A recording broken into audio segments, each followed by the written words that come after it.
जय माता दी। हमें जो कुछ तकलीफ़ें होती है, कहीं ना कहीं उनके कारक नवग्रह होते हैं। अगर किसी को कुंडली देखना आता है तो आप इसे पाएंगे कि अगर इन नौ ग्रहों को कंट्रोल कर दिया जाए, या यूँ कहे इन नौ ग्रहों में से जो मारक ग्रह है या जो हमें परेशान कर रहे हैं, उनका उपाय कर लिया जाए, तो जीवन की लगभग हर समस्या पर ठीक हो सकती है। जैसे आपके जीवन में नौकरी की समस्या हो, धन की समस्या हो, पारिवारिक अंतर्कलह हो, रोग हो, बीमारी हो, मानसिक तनाव हो, उन सब के कारक तत्व कहीं ना कहीं घूम फिर कर के नौ ग्रह होते हैं। हम जब मंत्रों का जाप करते हैं, हम किसी देवी देवता का जाप करते हैं, तो डायरेक्टली इनडायरेक्टली हम उन ग्रहों को ही कंट्रोल करते हैं।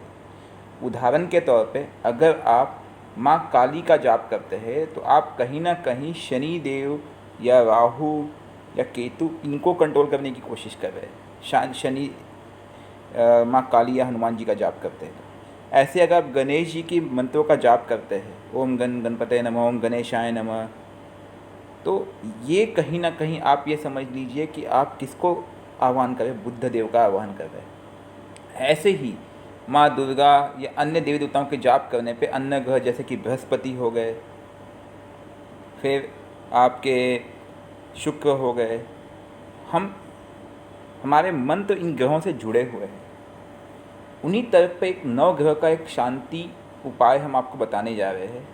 आपको करना यूँ है कि एक सूखा नारियल लेना है, उसके अंदर घी और चीनी भर के, उसके बाद आपको आपका जो इष्ट मंत्र है, जो भी इष्ट मंत्र है आपका, उसकी कम से कम 3 माला जाप करनी है।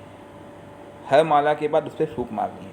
उसके पश्चात हर व्यक्ति के ऊपर से 3 बार उतारा करना है, ऊपर से लेके सिर से लेकर के पाँव तक पूरा 3 बार गोल गोल पूरे घर में घुमाना है, और उसको किसी सुनसान जगह पे किसी पेड़ के नीचे चींटियों के बिल के पास गाड़ देना है। ध्यान रहे चींटी का बिल आसपास हो, ध्यान देना इस बात। इस प्रयोग को आप हर 3 महीने में एक बार करें, और किसी को बताना नहीं है, ये गुप्त होना चाहिए, कंडीशन अप्लाइड। और ये किसी शुभ दिन करना है, खास करके जैसे कि पूर्णिमा का दिन सबसे उत्तम मान लीजिए आप। इससे आपका दुर्भाग्य दूर होता है, सफलता प्राप्त होती है, और हर कार्य धीरे धीरे होने लगता है। आप देखोगे इसकी 1-2-3 बार करने के बाद, क्योंकि आप अगर हर 3 महीने में करते हैं तो साल भर में आपको रिजल्ट नज़र आएगा। अगर कोई व्यक्ति चाहे तो हर महीने भी कर सकता है, जैसे हर पूर्णिमा को किया जाए। ये बहुत ही उपयोगी तरीका है ग्रहों को कंट्रोल करने के लिए। इनडायरेक्टली आप अपनी बाधाओं का शमन कर रहे हो। आप इसे प्लीज़ ट्राई करके देखिएगा। नव ग्रहों के उपाय के लिए नारियल का एक बहुत ही देसी सटीक नुस्खा। जय माता दी।